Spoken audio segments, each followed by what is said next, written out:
Saludamos al licenciado Arturo Torres, periodista de investigación, colaborador de importantes medios internacionales, autor de 2 libros que tienen que ver con las relaciones de gobierno y el narcotráfico, el juego de El Camaleón y Rehenes, este último relacionado con el asesinato de periodistas de diario El Comercio. El primero es un libro que nos habla de cómo la FARC fue penetrada por informantes de los servicios de espionaje de Ecuador, Colombia y Estados Unidos, con información que fue compartida con la Central de Inteligencia Norteamericana CIA.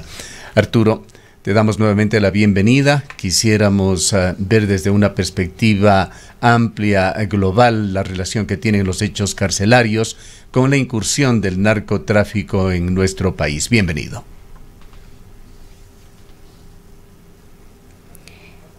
Estamos sin audio. Sí. Ahora sí. Adelante. Buenos días, gracias por la invitación, Gustavo. Sí, creo que es un tema relevante en torno para que explica mucho lo que se expresó en las cárceles la semana anterior, y es un fenómeno del que hemos hablado permanentemente sobre cómo las organizaciones de narcotráfico han permeado de manera sostenida desde la década pasada al país por la serie de medidas que se tomaron. Creo que es un contexto importante para entender lo que ocurría en las cárceles. ¿Qué relación tendrían estos hechos, estas relaciones muy controversiales entre gobiernos, particularmente gobierno o gobiernos ecuatorianos, con el narcotráfico? Y de por medio está también la guerrilla, la narcoguerrilla colombiana. Sí, creo que hay que tener una línea de continuidad precisamente hoy que estamos recordando el bombardeo de Angostura que ocurrió el 1 de marzo del 2008.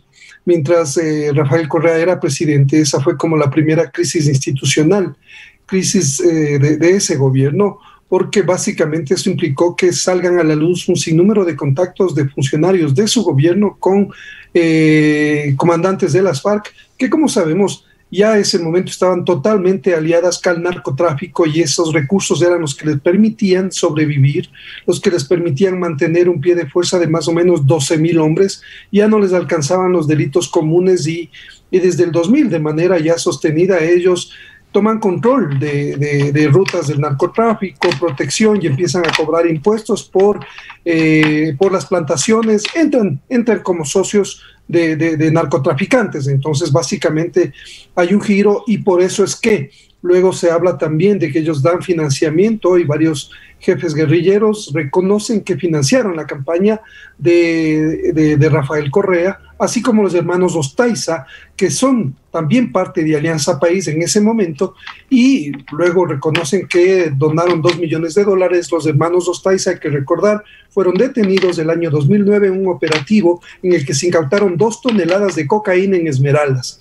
Las evidencias son abundantes sobre la relación de funcionarios del gobierno, de gente que trabajó en la campaña de Correa con las FARC y el narcotráfico. Entonces me parece que este antecedente es importante para entender las decisiones que luego se tomaron y beneficiaron directamente al crimen organizado y a los carteles de la droga, porque básicamente el puntal fue la salida de la base de Manta después de la Asamblea Constituyente, cuando 2 asambleístas de ese momento, que también tenían estrecha relación con las FARC, fueron los que lideraron ese proyecto, que al final decidió sacar a la base de Manta, que básicamente era un sitio desde donde salían estos aviones AWACS y hacían un espionaje electrónico que cubría buena parte del litoral ecuatoriano para detectar embarcaciones que podían llevar droga, y así se canalizaban operativos conjuntos con la Marina para que se haga interdicción. Después del 2008 eso se terminó, y básicamente nos quedamos ciegos ante el narcotráfico en el área marítima, que es por donde salen la mayor parte de cargamentos de cocaína hacia Centroamérica y Estados Unidos. Policías, antinarcóticos, agentes especializados, expertos, todos coinciden en que desde la salida de Manta hubo un quiebre del control del narcotráfico en el país, y estas organizaciones delictivas, transnacionales del narcotráfico lograron posicionarse y enraizar rutas y todo tipo de salidas permanentes hacia Centroamérica y Estados Unidos. Ahora, Arturo, también existe más recientemente, luego de toda esta historia o este recorrido que usted acaba de hacer, esta denuncia que salió en una de las revistas de Colombia, la revista Semana, y cuya información ha sido traída acá al país, Semana de Colombia, que ha sido traída acá al país y que entendemos está en manos de la Fiscalía, esta presunta vinculación también con el proceso electoral actual. Se ha dicho y se ha denunciado que probablemente habría recursos del ELN en la campaña de Andrés Arauz. ¿Esto tiene también vinculación con lo anterior?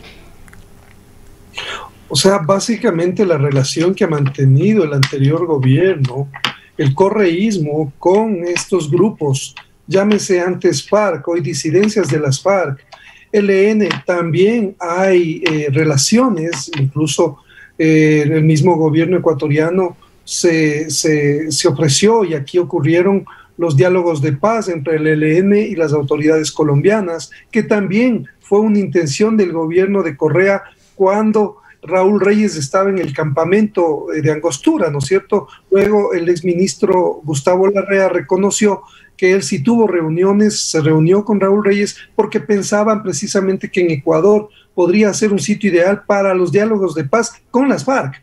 O sea, todo esto coincide, ¿por qué? Porque es toda esta relación que tuvo el gobierno anterior con las FARC, les permitieron a ellos fortalecer sus líneas y su logística y todos sus contactos en Ecuador en su momento.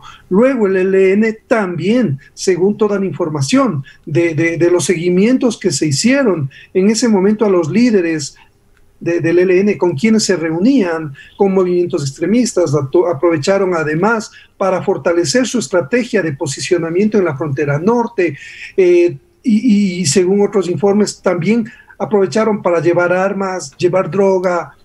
O sea, estas cosas, estas similitudes nos permiten tener en cuenta que evidentemente si es que hay una donación que se ha denunciado y que está judicializada en Colombia y ahora está también en poder de la Fiscalía esa información, hay antecedentes que nos podrían permitir colegir que los hechos también están relacionados, porque ya básicamente este tipo de operaciones se realizaron en el pasado, en el anterior gobierno. El tema de la narcoguerrilla es un hecho, hay múltiples documentos históricos, libros, películas. Acabamos incidentalmente de ver, Ciro y yo, un importante documental colombiano que recomendamos a quienes nos están escuchando, que deja muy claro cómo la guerrilla colombiana tenía como su principal actividad el narcotráfico. Esta película cuenta justamente sobre la guerra y la desolación que afectó a miles, a millones de colombianos por estos temas. Pero volviendo a lo que nos interesa aquí en Ecuador, las relaciones del gobierno anterior de Rafael Correa con las FARC quedaron claras. Se denunció inicialmente una donación a la campaña política de Rafael Correa, hecho que siempre se negó. Luego apareció en un computador tras el bombardeo que habíamos hecho alusión, que confirmaba este hecho. La pregunta es, Arturo, ¿hasta dónde llegaron las relaciones del oficialismo ecuatoriano con las Fuerzas Armadas Revolucionarias de Colombia? Bueno, las evidencias son abundantes de la relación de diferentes funcionarios con las FARC. Yo recuerdo uno de los casos que más me llaman la atención es el del ex general René Vargas Pasos, a quien yo conocí, por cierto, cuando entrevistaba a Raúl Reyes en uno de sus campamentos en el Putumayo colombiano a fines del 2003. Yo estaba ahí por un trabajo periodístico y de pronto apareció este general y se reunió con Raúl Reyes en ese momento. Y yo básicamente le pregunté qué pasaba y él era un defensor de este monitoreo del Plan Colombia, que se oponía básicamente al Plan Colombia, es decir, este plan articulado con Estados Unidos para enfrentar a las FARC con las Fuerzas Armadas y a diferentes niveles. Entonces, luego el general Vargas Pasos llega al gobierno de Rafael Correa, ¿no es cierto?, y lo nombran embajador en Venezuela, en Caracas. René Vargas es el que presenta a Rafael Correa con Hugo Chávez, porque era su amigo personal, el general Vargas, y él es el que les conecta a los dos, pero además, después de Angostura yo empiezo a documentar mucha información y me encuentro con que en la Bocana del Búa, en Santo Domingo de los Colorados, en ese momento ahora de los Áchilas, el general tiene como 3 haciendas grandes, enormes, y una de esas haciendas alquiló a un colombiano y que andaba con un grupo armado que se hacía llamar Casimiro. En mi investigación lo que revelé es que Casimiro realmente era Oliver Solarte, el jefe financiero de las FARC. Esto fue ratificado y confirmado luego por la Comisión de Angostura que investigó el bombardeo. Entonces, las piezas se fueron encajando. El general Vargas Pasos, que tuvo una reunión con Raúl Reyes y luego además dio un certificado de honorabilidad a Nubia Calderón, que era la representante de las FARC en Ecuador, luego lo nombran embajador en Venezuela. Este señor alquiló una finca enorme donde, en la zona donde se cometieron como 12 asesinatos de campesinos, entraba y salía paquetes de drogas, según informes de antidrogas, y este señor fue el enlace de Ecuador y Venezuela en Caracas. Un año después, porque yo le entregué el libro y la denuncia personalmente a Rafael Correa, él no tuvo más remedio en ese momento que 6 meses después pedirle que regrese René Vargas por la contundencia de las evidencias que se habían presentado en el libro El Juego del Camaleón, pero no pasó nada, no hubo ninguna consecuencia, porque recordemos que en la justicia lo que se hizo es abrir procesos por el tema de Angostura y la relación de funcionarios con las FARC y con el narcotráfico, y sin embargo todo esto se enterró, nada prosperó en lo judicial, y esto es lo que yo me temo que puede también ocurrir si es que llega el candidato del correísmo, que no se garantice la independencia de la Fiscalía y de los organismos de justicia para poder investigar todos estos casos que evidencian que hay este tipo de prácticas que ya vimos en el pasado. Adelante. Sí, Gustavo.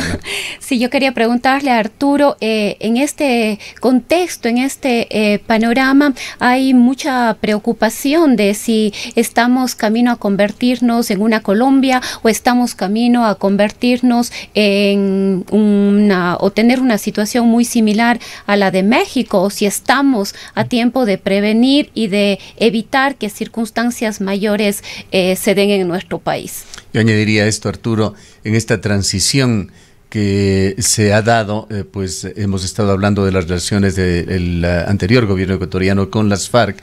Hoy en día se habla de un protagonismo de las mafias mexicanas, el cartel de Sinaloa, este cartel Jalisco Nueva Generación. ¿Cómo se dio esta transición desde estas situaciones anteriores investigadas en tus libros a lo que se está viviendo actual y su relación directa con los sucesos carcelarios? Sí, así es, Gustavo. Me parece que es importante tomar en cuenta que las alertas que se dan en el juego del camaleón son las alertas que ahora estamos viviendo. No quiero hacer no quiero agrandar eso, pero me parece que es importante que nosotros cuando investigamos, yo cuando trabajaba en el comercio en esa época y luego cuando decidí escribir el libro, básicamente lo que se evidencia es todo este panorama de los carteles de la droga relacionados con las FARC y la política, ¿no es cierto? Es eso, la relación política, FARC, narcotráfico, un poco eso es lo que también se queda a la luz. Sin embargo, esa advertencia, esa alerta se cumplió 10 años después, cuando nosotros también con María Belén publicamos Rehenes, y ahí ya se concretan todas estas acciones a favor del narcotráfico. Se ve porque detrás del secuestro del equipo periodístico básicamente hay una lógica también que tiene que ver con el narcotráfico, con estos grupos disidentes del Frente Oliver Sinisterra que trabajan para el narcotráfico en la zona de Esmeraldas y Nariño, ¿no es cierto? Entonces, yo creo que estamos en otro momento. Lo de las cárceles nos muestra un quiebre, ya no es solamente el tema de, creo yo, de de no exposición, porque los carteles lo que ha pasado es que tenían un perfil muy bajo, sobre todo el cartel de Sinaloa, que ha operado en el país durante más o menos 2 décadas. Sin embargo, cuando el cartel Jalisco Nueva Generación, desde el año 2015, empieza a disputarle territorios, rutas, logística en México, esa disputa que ahora mismo libra Jalisco Nueva Generación con Sinaloa, que es el cartel preponderante a nivel mundial de venta de cocaína y distribución, ahora Jalisco Nueva Generación tiene una particularidad: su extrema violencia, su capacidad bélica. Ellos no se paran ante nada y ellos no están con medias tintas. O sea, ellos tienen esta configuración, es una configuración de un grupo extremadamente violento que manda mensajes contundentes a sus oponentes, al otro cartel, pero también a la sociedad, a la policía, a las autoridades. Y en este caso concreto, lo que ocurrió en las cárceles tiene una explicación, según varios analistas, especialistas antinarcóticos, porque ahí se evidencia precisamente esta guerra de bandas que trabajan para uno y para otro cartel. Nos muestra que estamos en otro nivel, ya pasamos del nivel de la ilegalidad del narcotráfico, permeando a instituciones, corrompiendo. Ahora ya esto se viene a plasmar en el control de territorios, en las zonas por donde se lleva la droga, por donde se exporta la droga, en el perfil costanero. Creo que es un quiebre. Veo muy difícil que podamos volver a recuperar esto, porque como mencionaba hace un momento, esto es un fenómeno no de ahora, sino desde la última década que se enraizó. El narcotráfico y las transnacionales lograron permear todas sus redes, asentarlas muy bien, y difícilmente antinarcóticos, la policía, todos los organismos de control van a poder revertir esto. Y eso precisamente, como digo, se evidenció en las cárceles, un descontrol total. ¿Quién controla las cárceles? El crimen organizado. Y eso ahora también es hacia afuera. O sea, la conexión entre crimen organizado, las decisiones que se toman desde las cárceles influyen directamente afuera, porque desde adentro se coordinan los operativos delincuenciales con el narcotráfico y para otras actividades relacionadas. Ahora, Arturo, nos preguntamos en todo esto, ¿cuál es el rol del Estado? ¿Cuál es el rol que tiene en el control? Pero también nos preguntamos en qué medida el narcotráfico está ya enquistado o podría enquistarse en los poderes gubernamentales y en otros del gobierno ecuatoriano, que es qué es lo que ocurre ya en México y en otros países. Se me ocurre en este momento pensar en la narcovalija, por ejemplo. Sí, o sea, los indicios de cómo ha permeado el narcotráfico a las instituciones, no solamente de control, como la policía, militares y aduanas, en fin.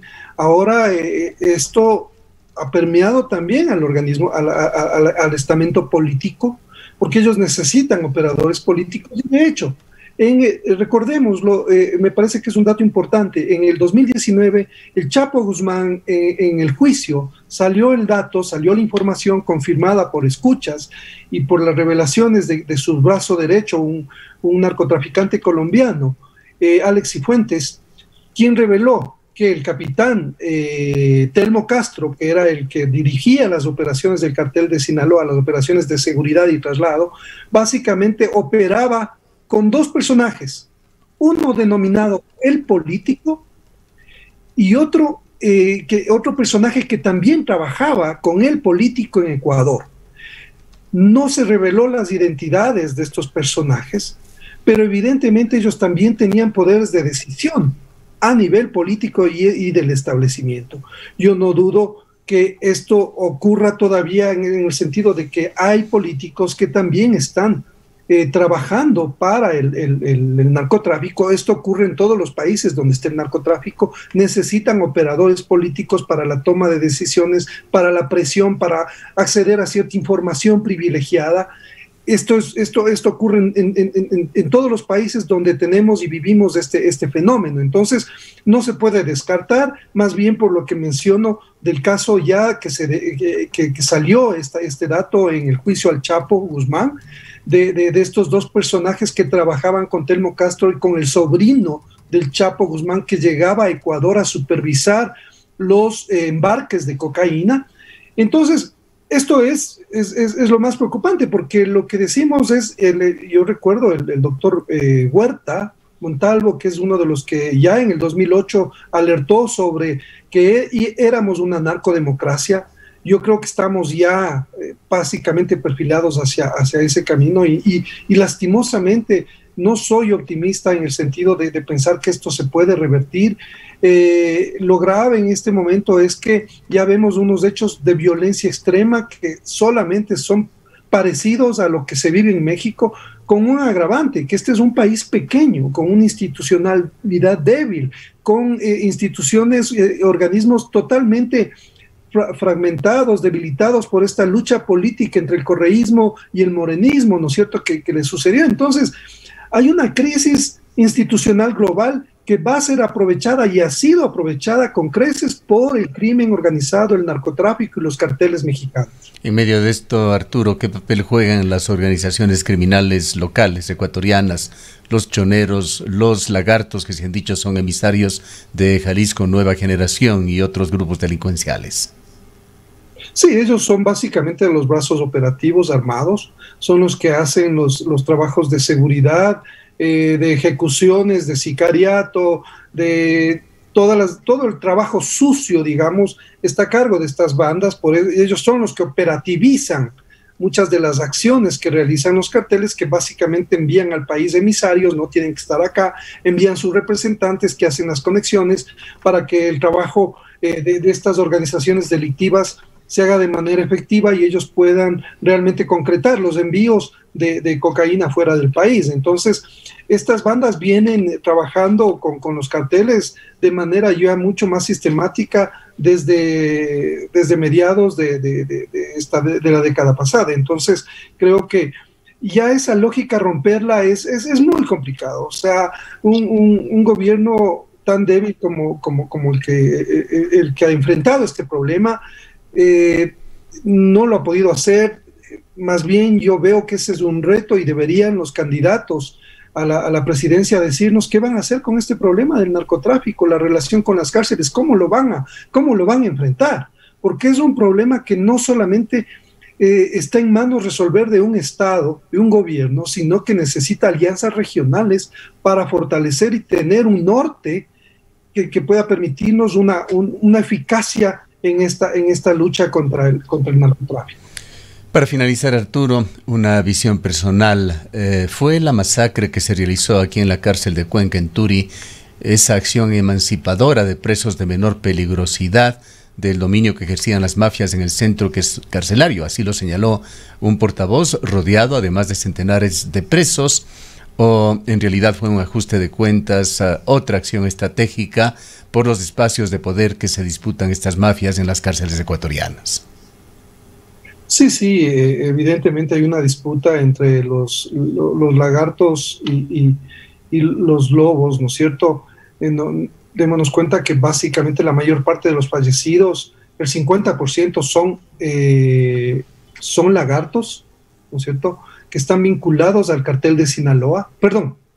Corrijo, la mayor parte de los fallecidos en este caso son parte de los choneros, el 50% de los choneros, que son los que más sufrieron la embestida violenta de lagartos, aliados con los tiguerones y con otras bandas más pequeñas. Recordemos que hay como 100 bandas en las cárceles del país.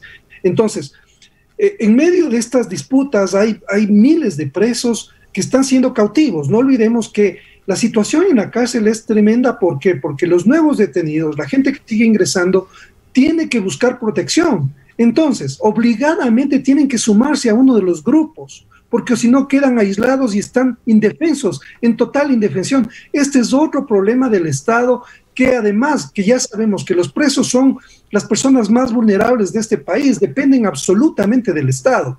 Entonces, si estas personas entran a prisión, están en total indefensión y además tienen que buscar una afiliación en una de las bandas por protección. Me parece que es importante también no estigmatizar a los detenidos, sino que más bien entender esta como una crisis sistémica que debe ser solucionada y abordada en esa magnitud por cualquiera de los gobiernos que llegue, por cualquiera de los candidatos que llegue a la presidencia en el próximo 6 de abril.